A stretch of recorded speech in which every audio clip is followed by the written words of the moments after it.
Nesse vídeo vamos resolver algumas questões com os conceitos iniciais de matrizes.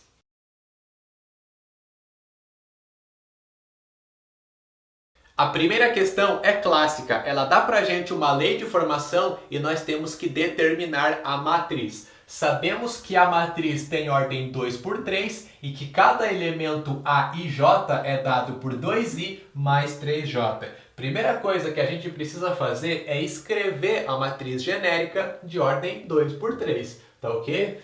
Então vamos lá. A nossa matriz A, sabemos que ela tem que ter duas linhas e três colunas, e o número de elementos é 6, né? O número de elementos de uma matriz é sempre o produto do número de linhas pelo número de colunas. Vamos ter 6 elementos ali, certo? O primeiro aqui é o A11. É o cara que está na primeira linha e na primeira coluna. Do lado dele é o A12 e do lado é o A13. Então, estão aqui as três colunas, né? Ordem 2 por 3, são duas linhas e três colunas. É só agora escrevermos a segunda linha. Então, na segunda linha é o A21, depois o A22 e, por fim, o A23. Aqui está a nossa matriz genérica de ordem 2 por 3. Só isso. Agora temos que pegar cada um dos elementos e, através da lei de formação que aqui está, encontrar o seu valor. Vamos colocar aqui do lado A11, temos o A12, o A13, A21, A22 e o A23. São 6 elementos, então está de acordo com a nossa matriz, né? Ok.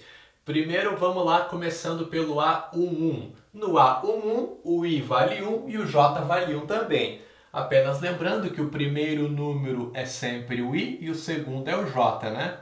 O I é sempre a linha que o elemento está e o J é a sua coluna. Então, no A11, como é que vai ficar? 2i mais 3j fica 2 vezes 1, mais 3 vezes 1. 2 vezes 1, mais 3 vezes 1. É só trocar o i e o j pelos valores que você tem aqui. 2 vezes 1, 2. 3 vezes 1, 3. 2 mais 3, 5. Maravilha.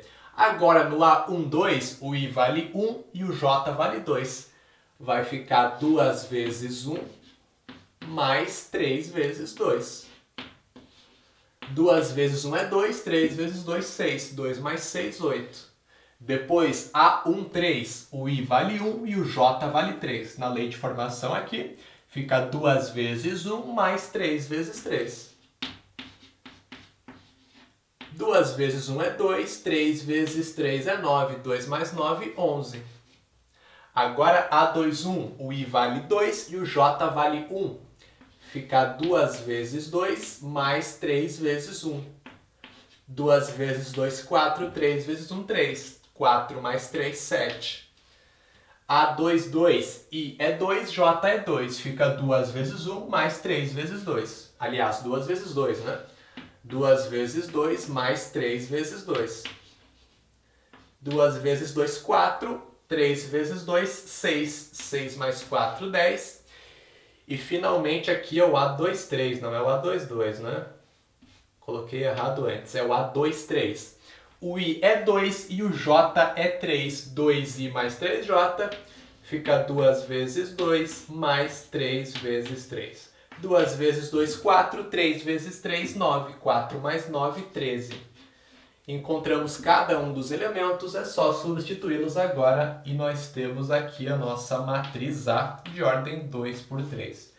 Primeira linha, 5, 8 e 11. Segunda linha, 7, 10 e 13. 7, 10 e 13. Essa é a nossa matriz A.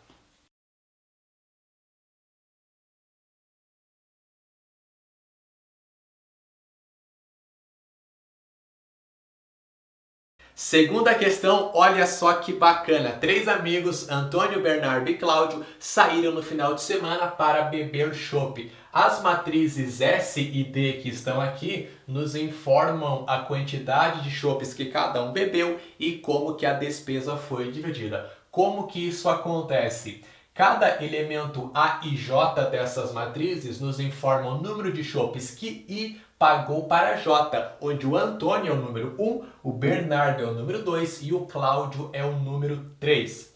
Na verdade, A e J não é o mais correto aqui, né?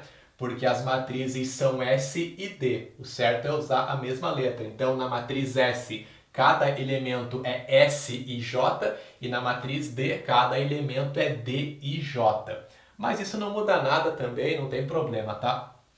Então, o que quer dizer isso aqui? Você tem que entender o problema. Se eu pego na matriz S o elemento que está na primeira linha e na terceira coluna, ele é o A13, correto? Ele vale 4. Significa que o Antônio pagou 4 chopps para o Cláudio, porque Antônio é o número 1 e Cláudio é o número 3. É sempre os chopps que I pagou para J. Então, Antônio pagou 4 chopps para o Cláudio. Na letra A, temos que responder o seguinte: quem bebeu mais chopp no final de semana? Bom, para contar a quantidade de chopps que cada um bebeu, é só eu somar as colunas de cada matriz. Se eu somo a primeira coluna da matriz S, ela me dá a quantidade de chopps que o Antônio bebeu. Se eu somo a segunda coluna, ela me dá a quantidade de chopps que o Bernardo bebeu. E a terceira coluna é a quantidade de chopps que o Cláudio bebeu. Por que que a coluna dá a quantidade de chopps que cada um bebeu? Porque é sempre os chopps que I pagou para J. Então J é sempre quem recebe os chopps, é quem bebeu. E J a gente sabe que são colunas, né? Maravilha. Se eu somasse linhas aqui, me daria a quantidade de chopps que cada um pagou, né? Porque I é quem pagou. Então, primeira linha são os chopps que Antônio pagou, segunda linha os chopps que Bernardo pagou e terceira linha os chopps que Cláudio pagou. Então, vamos lá. No sábado, quantos chopps bebeu Antônio? Eu somo a primeira coluna porque Antônio é o número 1. 4 mais 0 mais 3, 7 chopps. Agora no domingo, 5 mais 0 mais 2, 7 também. 7 mais 7, 14. Antônio bebeu 14 chopps. Ok. Agora eu vou somar a segunda coluna nas duas matrizes para saber quantos chopps Bernardo bebeu. No sábado, 1 mais 2, 3. 3 mais 1, 4. No domingo, 5 mais 3, 8. 8 mais 1, 9. 9 mais 4, 13. Bebeu um chopp a menos que Antônio. Vamos observar o Cláudio. No sábado, 4 mais 0 mais 5, 9. Bebeu 9 chopps no sábado. Já no domingo, terceira coluna, 3, 0, 3, que dá 6. 9 mais 6, 15. Portanto, Cláudio foi quem mais bebeu, né? 15 chopps contra 14 do Antônio e 13 do Bernardo. Resposta foi Cláudio com 15 chopps. Maravilha! E na letra B, temos que responder quantos chopps o Cláudio ficou devendo para o Antônio. Primeira coisa é encontrar quantos chopps o Antônio pagou para o Cláudio e, na sequência, quantos chopps o Cláudio pagou para o Antônio, né? Porque aí vai descontar da dívida, certo? Então, primeira coisa, quantos chopps Antônio pagou para Cláudio? Eu tenho que observar os elementos que estão na primeira linha, terceira coluna das duas matrizes, né? São os chopps que o Antônio, que é o número 1, pagou para o número 3, que é o Cláudio. No sábado foram 4 chopps, no domingo 3. Então ele pagou um total de 7 chopps. Agora temos que encontrar quantos chopps o Cláudio pagou para o Antônio, que é o que subtraiu dessa dívida, né? Basta observar os elementos que estão na terceira linha, primeira coluna, certo? Os chopps que o número 3, Cláudio, pagou para o número 1, Antônio. No sábado foram 3 chopps e no domingo 2. 3 mais 2, 5. Se ele recebeu 7 do cara e pagou 5, ficou devendo 2, né? Então essa é a resposta. Cláudio ficou devendo 2 chopps para Antônio. Tá aqui.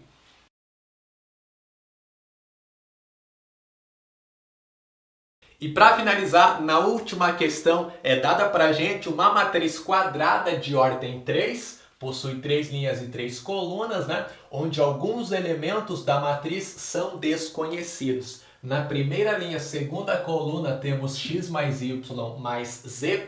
Do lado, 3y menos z mais 2. E ainda temos dois elementos desconhecidos que estão na terceira linha. Y menos 2z mais 3 e do lado z. Nós sabemos que essa matriz é simétrica, a questão afirma isso. E temos que encontrar o valor de x. Bom, se a gente sabe que essa matriz é simétrica, nós temos uma informação importantíssima sobre ela que você tem que lembrar. Sempre que a matriz é simétrica, a sua transposta é igual à própria matriz. Então eu sei que a transposta tem que ser igual a essa matriz aqui. Muito bem. Se a gente chamar essa matriz de A, qual é a sua transposta? Vamos determinar agora. Vamos encontrar a matriz A elevado a T. O que é linha da matriz A, a gente transforma em coluna na sua transposta. Então, primeira linha é 1, x mais y mais z e 3y menos z mais 2. Vira a primeira coluna. 1, x mais y mais z e 3y menos z mais 2.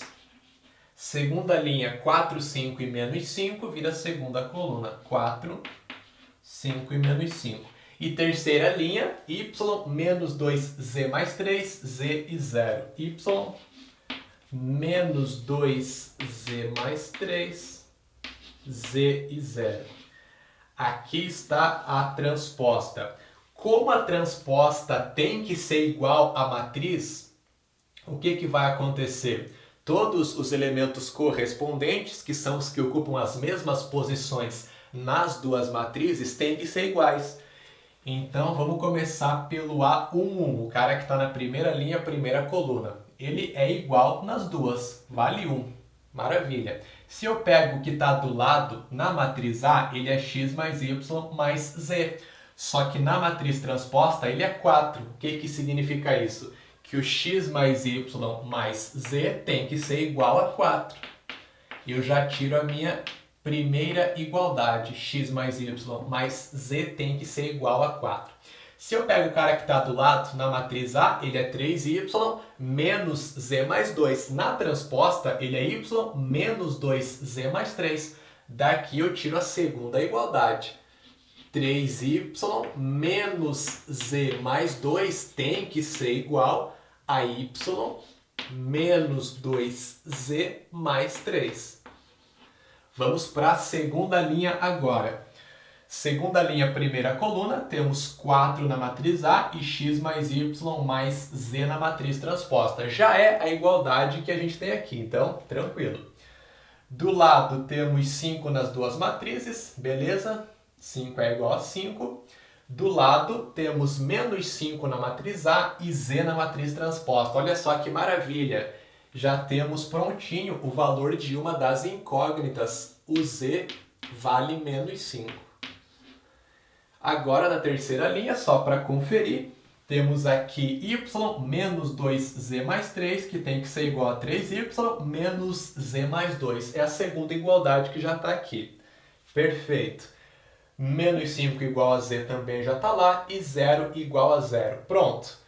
Desde que sejam satisfeitas essas igualdades aqui, todos os elementos correspondentes dessas duas matrizes são iguais e, consequentemente, as matrizes são iguais, que é o que tem que acontecer, né? Porque a gente sabe que essa matriz ela é simétrica. Muito bem. Nós queremos encontrar o valor do x. O x está na primeira equação ali, que é x mais y mais z igual a 4. O z a gente conhece o valor, vale menos 5. Já dá para melhorar um pouquinho essa equação aqui. Fica x mais y mais z, fica menos 5, igual a 4. X mais y é igual a 9. Passa o menos 5 para o lado de lá, somando. Só que não temos o x, o y, né? Não temos o y, não dá para achar o x por enquanto. Porém, veja que na segunda equação temos ali y e z. Só que o z a gente conhece, a gente sabe que é menos 5, né? Então é só trocar o z na segunda equação que a gente acha o y e aí volta aqui na primeira, achamos finalmente o x. Então agora vamos trabalhar na segunda equação aqui. 3y menos z mais 2 igual a y menos 2z mais 3. O z é menos 5, fica 3y menos 5 mais 2. Tem que tomar cuidado com esse sinal, tá? Esse menos é da equação e esse outro menos é do menos 5, que é o valor do z. Isso aqui é igual a y, menos 2 vezes z, fica menos 2 vezes menos 5 mais 3. Show de bola! 3y menos 5 fica 5 positivo, mais 2, 7. 3y mais 7 igual a y, menos 2 vezes menos 5 fica 10 positivo. 10 mais 3, 13. Y mais 13. Agora é só isolar o y. 3y menos y é igual a 13 menos 7. Só a equaçãozinha de primeiro grau. 3y menos y, 2y igual a 13 menos 7, que dá 6. Assim, o y é 6 dividido para 2, que resulta 3. Se o y é 3, qual vai ser o valor do x? X mais 3, que é o y, né? Igual a 9. Portanto, x é igual a 9 menos 3, que dá 6. Questãozinha bem fácil, ela parece difícil, mas na verdade é um pouquinho trabalhosa só, mas na essência é tranquila. Nosso gabarito, letra C. Espero que você tenha gostado dessa aula, deixe o seu like, clique aqui no gostei, comente, compartilhe e também inscreva-se no canal para ficar por dentro das novidades. Até a próxima, valeu!